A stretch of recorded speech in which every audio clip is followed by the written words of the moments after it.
அனைவருக்கும் வணக்கம். நான் உங்கள் 5ஆம் தலைமுறை ஜோதிடர் ராம்குமார் ராஜேந்திரன். நம்ம இன்னைக்கு பார்க்க போகிற தலைப்பு, சிம்ம ராசி அன்பர்களுக்கு உங்களுடைய ராசிக்கு 9ஆம் வீடான மேஷ ராசியில் செவ்வாய் பகவானுடைய பெயர்ச்சி. செவ்வாய் தன்னுடைய சொந்த வீட்டில் ஆட்சி பலம் கொண்டு இருக்கக்கூடிய இந்த காலகட்டங்கள் அப்படின்னு பார்த்தீங்கன்னா 10/5/2026 முதல் 18/6/2026 வரை சுமார் 40 நாட்களுக்கு தன்னுடைய சொந்த வீட்டில் பலத்தோடு இருக்கக்கூடிய செவ்வாய் சிம்மராசி அன்பர்களுக்கு எந்த விதமான மாற்றங்களை தரப்போகுது அப்படிங்கிறத பார்க்கலாங்க. செவ்வாய் ஒருவருக்கு தைரியத்தையும் தன்னம்பிக்கையும் துணிச்சலையும் தரக்கூடியவர். வீரம் விவேகம் போன்ற அனைத்து யோகங்கள், அதே நேரத்தில் நிலம் வீடு கட்டிடம் சார்ந்த அனுகூலத்தை தரக்கூடியவருங்க. மருத்துவத்துறை, இராணுவத்துறை, நீதித்துறை, காவல்துறை போன்ற பொறுப்புகளை கொடுக்கக்கூடியவர் இந்த செவ்வாய் தான். இந்த செவ்வாய் பகவான் தன்னுடைய சொந்த இடத்துல பலமாக இருக்கக்கூடிய காலகட்டங்களில் சிம்மராசி என்பவர்களுக்கு எந்த விதமான அற்புதங்கள் மற்றும் மேன்மைகளை தரப்போகுது அப்படிங்கிறத இந்த காணொலியில் தெளிவாகவும் துல்லியமாகவும் பார்க்கலாங்க. நம்ம சேனலை ஃபஸ்ட் டைம் பார்க்குறவங்களா இருந்தால் சப்ஸ்கிரைப் பண்ணிக்கோங்க. பெல் பட்டனை கிளிக் பண்ணி ஆல் அப்படிங்கிற ஆப்ஷன் கொடுத்துக்கோங்க. சிம்ம ராசி அன்பர்கள் சூரிய பகவானை அதிபதியாக கொண்டவர்கள். உங்களுடைய ராசிக்கு இந்த 9ஆம் வீட்டில் தான், இந்த பாக்கிய ஸ்தானத்தில் தான் செவ்வாய் பகவான் பலம் கொண்டு இருக்கக்கூடிய காலகட்டங்கள். ஸோ சிம்மராசி அப்படின்னாவே தைரியம், துணிச்சல், தன்னம்பிக்கை, வீரம், விவேகம் எல்லாமே பேசிக்காகவே இருக்கக்கூடிய ஒரு ராசிக்காரர். மற்றவங்கக்கிட்ட என்றைக்குமே உதவி கேட்க மாட்டாங்கன்னா, மற்றவங்களுக்கு ஒரு உதவினா முன்னாடி நின்று செய்யக்கூடிய ஒரு ராசிக்காரர். தலைமை பண்பு வைக்கக்கூடிய யோகம், நிர்வாக திறமை அப்படிங்கிறது எப்போவுமே இருக்கும். எல்லாத்துக்கும் உதவி செஞ்சு தான் பழக்கமே தவிர யாரையும் கெடுத்து பழக்கம் கிடையாது. எல்லாத்துக்கும் நல்லது மட்டும்தான் பண்ணுவோம். ஆனால் எனக்கு மட்டும் எங்கேருந்து தான் கெடுதல் பண்ணுறாங்க அப்படிங்கிறது தெரியவே இல்லைங்க. எல்லாம் நல்லபடியாக தான் போய்ட்டு இருந்தது. கூட பிறந்தவங்களாக இருக்கட்டும், சகோதரன் சகோதரிகளாக இருக்கட்டும், பெற்றவங்களுக்காக இருக்கட்டும், பிள்ளைகளுக்காக இருக்கட்டும், எல்லாத்துக்குமே நல்லது மட்டும்தான் செஞ்சிட்ருக்காங்க. தனக்கு என்ன தேவை அப்படிங்கிறது என்றைக்குமே நான் யோசிச்சதே கிடையாதுங்க. அடுத்தவங்களுக்கு உதவி செய்யக்கூடிய மனப்பான்மை அப்படிங்கிறது பிறவிலே இருக்கு. ஆனால் இளம் வயதுலேருந்தே கஷ்ட நஷ்டங்களை மட்டுமே பார்த்து பார்த்து வளர்ந்தவங்க. ஏன்னா சின்ன வயசுலேயே நிறைய பொறுப்புகள், நிறைய கஷ்டங்களை ஏற்று நடத்தி இன்றைக்கி குடும்ப சுமையை இளம் வயதுலேருந்து எடுத்து நடத்தக்கூடிய ராசிக்காரர் அப்படின்னு சொல்லுவாங்க. ஸோ எனக்கு சரியான விதத்தில் ஒரு வேலை அப்படிங்கிறது கிடைக்க மாட்டேங்குது. ஏன்னா நானும் நல்லபடியாக வேலை பார்த்துட்டு இருந்தேன். அந்த வேலை நல்லபடியாக போயிட்டுச்சு. காரணமே இல்லாமல் அந்த வேலையை விட்டு விலகி வெளியே வர மாதிரி ஆயிடுச்சுங்க. திடீர்னு அந்த வேலையை விட்டு போ அப்படின்னு சொல்கிற அளவுக்கு சூழ்நிலைகள் வந்துருச்சுங்க. அதே நேரத்தில் நான் வேலை செஞ்சுட்டு இருக்கக்கூடிய இடத்துல கூட நிறைய என்னை வச்சு வேலை வாங்குறாங்களே தவிர எனக்கு உண்டான சில ஒரு பதவி உயர்களோ பொறுப்புகள் அப்படிங்கிறதெல்லாம் எப்போவுமே கிடையவே கிடையாது. சரியான விதத்தில் அந்த வேலையை என்னால் கண்டினியூ பண்ண முடியாமல் இருக்குது. அப்படியும் பண்ணாலுமே அதில் எந்த ஒரு இம்ப்ரூவ்மெண்ட் அப்படிங்கிறது இல்லாமல் இருக்குங்க. எல்லா வேலையும் வாங்குறாங்க, சூப்பராக செய்வார் அப்படின்னு சொல்கிறாங்க. நிர்வாக திறமை, தலைமை பண்பு வைக்கிற யோகம் எல்லாமே இருந்து எனக்கு உண்டான பொறுப்புகள் அப்படிங்கிறது கிடைக்கவே மாட்டேங்குதுங்க.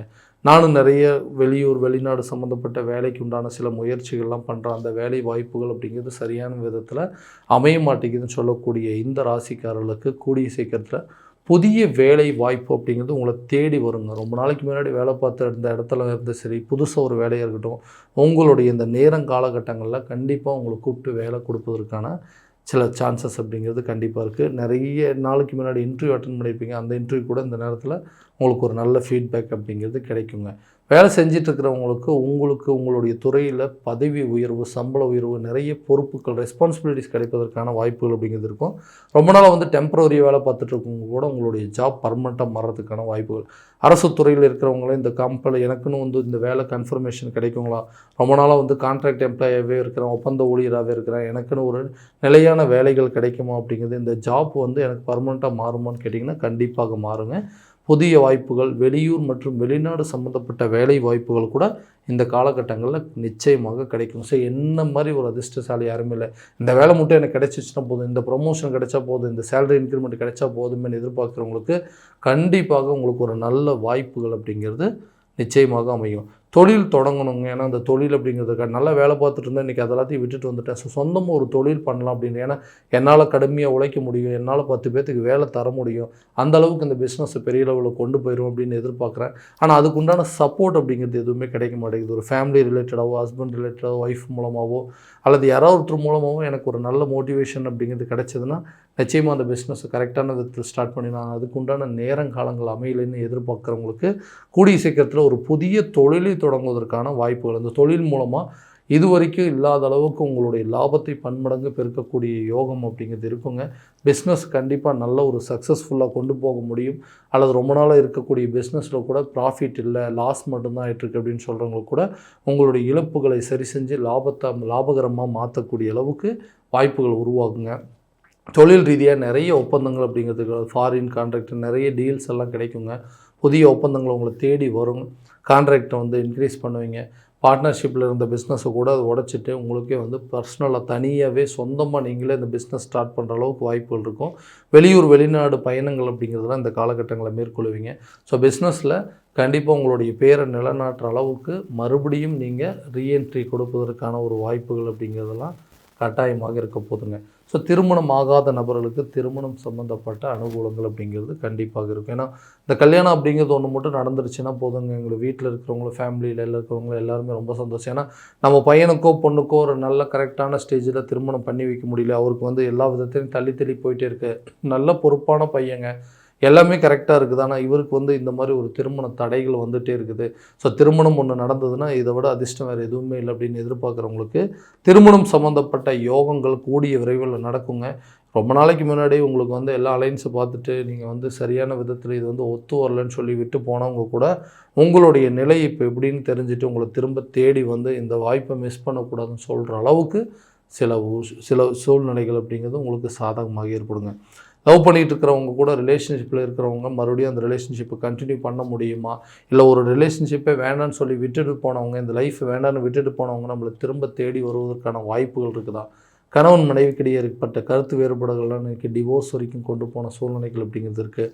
இந்த லைஃப் மறுபடியும் வந்து திரும்ப சேரும் அப்படின்னா கட்டாயமாக இந்த காலகட்டங்களில் பிரிந்த காதலர்கள் ஒன்றடைவாங்க. பிரிந்த கணவன் மனைவி ஒன்று சேருவதற்கான யோகம், வேண்டாம் அப்படின்னு சொல்லி விட்டு போன ரிலேஷன்ஷிப் கூட உங்களை தேடி வந்து மறுபடியும் வந்து ரீஸ்டார்ட் பண்ணுறதுக்கு, அதுவும் மறுபடியும் தன்னுடைய வாழ்க்கையை அமைச்சிக்கிறதுக்கான வாய்ப்புகள் அப்படிங்கிறது இருக்கும். என்ன காரணம்னே தெரியலைங்க, இன்றைக்கி வந்து அந்த பலம் அப்படிங்கிறது எதுவுமே இல்லாமல் இருக்குது.